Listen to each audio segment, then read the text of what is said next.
So today's project is these Tyranid warriors. You can see 3 Tyranid warriors. Obviously given some nice weapon upgrades. I'll go through them. What I'm going to do is I'm going to start by priming them white.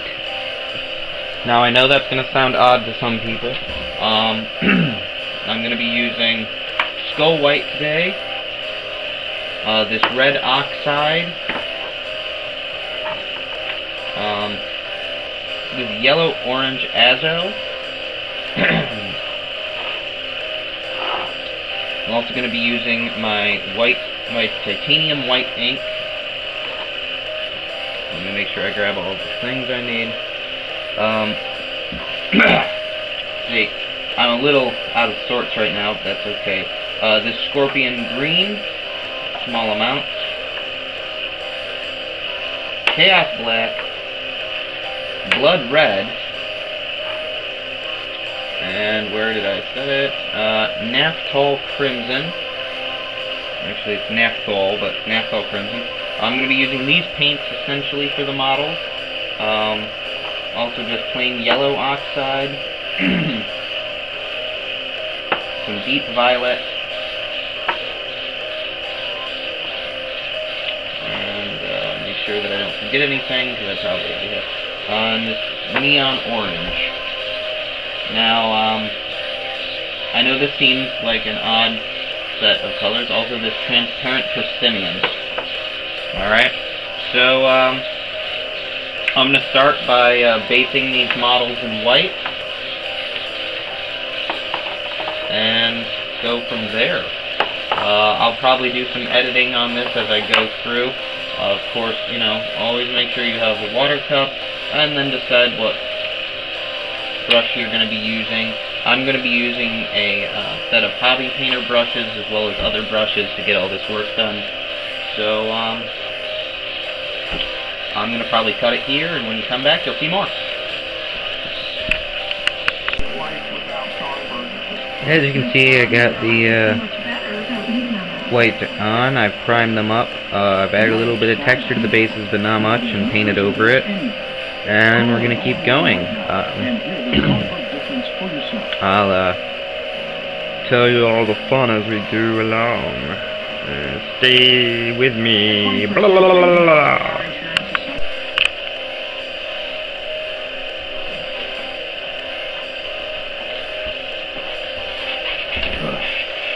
So, now that these are primed white, and I've made sure to get it in as much of them as possible to give them a good undercoat. As I already said, the bases have been texturized, and then I covered everything on the texture in white too. Just enough so that I'd have something to work with. What I'm going to do is I'm now going to go ahead, and I'm actually going to start with the yellow-orange azo. Now, these are inks, which are slightly different than paints, and they're not quite like washes, but they can give you a wash-like effect. Over this wonderful white base, I'm actually going to start with this guy right here. What I'm going to do is I'm going to take this yellow-orange azo, and if you want information on the paints I'm using, I will go ahead and put it up. What I'm going to do is I'm going to start, and I'm just going to go ahead and brush this over the armor plates on the back.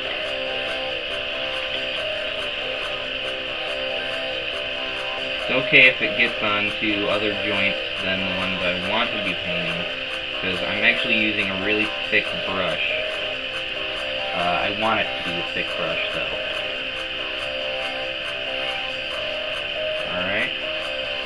It's okay if you use a thick brush, because after I get this on, I'm going to go ahead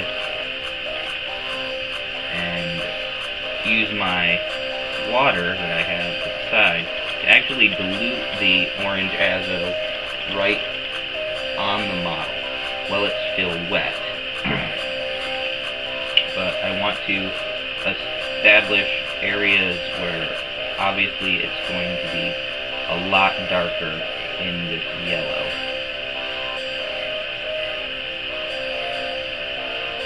Now hopefully you can see what I'm doing. I think I have the camera in the right position for what I want to do.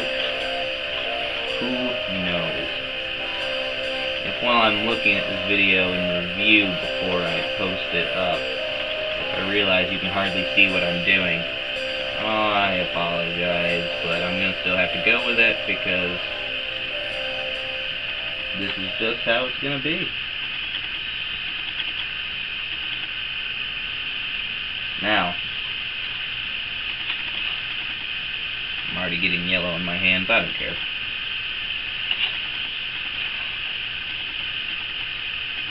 You can see I'm covering mostly the armored plates here, and I'll make sure that you guys get to watch me do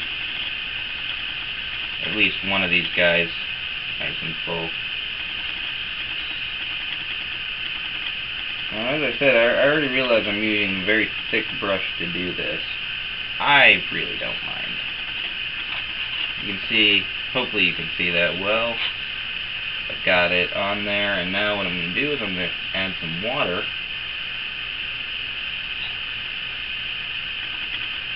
Get him up, and now I'm going to use the watered down orange azo. And you don't even actually have to care about how watered down it is. In fact, as you're brushing it along, if you get spots that are lighter, that's perfectly fine. If you get it on your white base here, it doesn't really matter.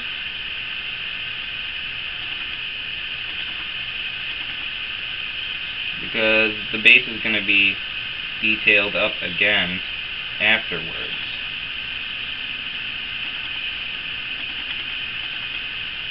Now I'm not going to be touching the rest of the head at all with this, but I am going to brush this on everything else watered down so that the white can show through. And I'm not going to be touching the bone sword scything talon things either. I want those to stay that nice crisp white for now.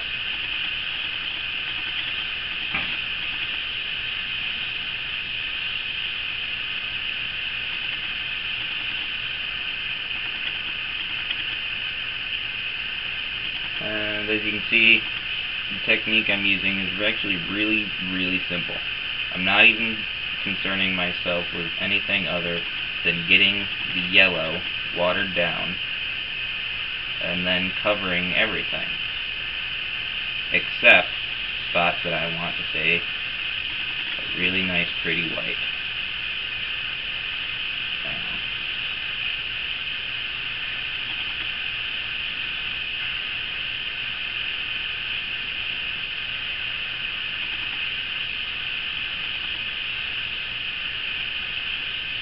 Bear in mind, this video is going to be edited, so if it chops or cuts or whatever, don't worry about it. Just stick with me. Just stick with me. Alright? And see, that's the thing, too. Also, go ahead, check everything over while you're painting. Always check things over while you're painting, though. It's just a good practice.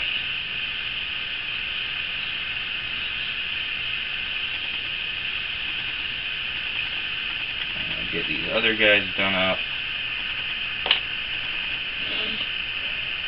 Work right along with this, and I'll probably cut out for a second and then come back when more is done. So stick with me.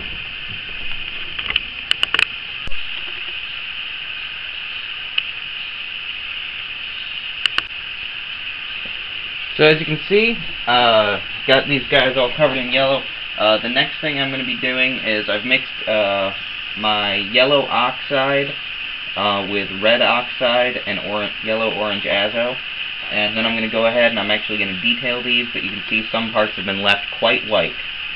But I'm going to add my first technical highlight level over top of this and go from there. And I'm going to be using a smaller brush. It's actually a 12-0 round brush. It's an art brush. I won't make you watch the whole thing, but so I'm going to start detailing the edge work on these. I'll be right back. As you can see, I've added the next layer of highlights, and I've also gone a step further and I've started to add some of the red. Now this red that I'm using is Naphthol Crimson, and as you can see, what I'm doing is I'm adding it progressively, but the faces have these wonderful red undertones. Start to get an idea what they're going to look like. And this bad boy has pretty much no white left on him now.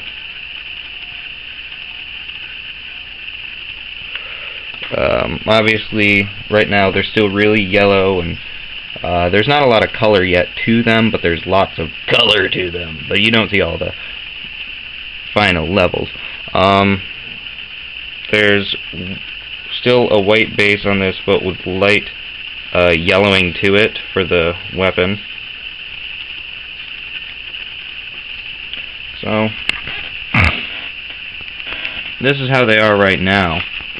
Let's see, I'm gonna have to change my water soon because it's actually getting quite yellow and disgusting. But there's more coming! Yes, there is more coming. I'm gonna do some additional painting on these. Stick with this because this project is pretty cool. These guys are gonna look great when I'm done. I know they look kind of weird right now, but you know, genius always starts out a little mad. So, yeah, cool.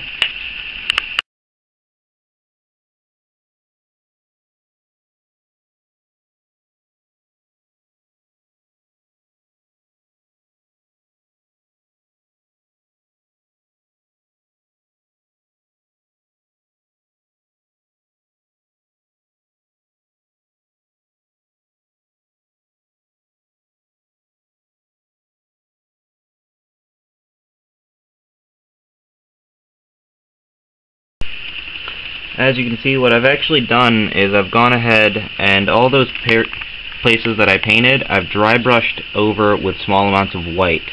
Now first I went ahead and I coated the talons in a small watered down amount of blood red, and then I dry brushed white over. Really light, back and forth, quick. So yes, I know I just added a bunch of color to them, but after adding more red, I went ahead and I lightened the whole model again with more white. Now, this may seem counterintuitive to some people out there, but it makes sense in my head. Trust me. Now, I want you to stick with this. I'm going to go ahead. I'm going to stop the video again. I'm going to keep working. Just, you know, try and enjoy my work. Or don't. Or say that it sucks. I don't care. But I'd prefer you say you like it. But you don't have to.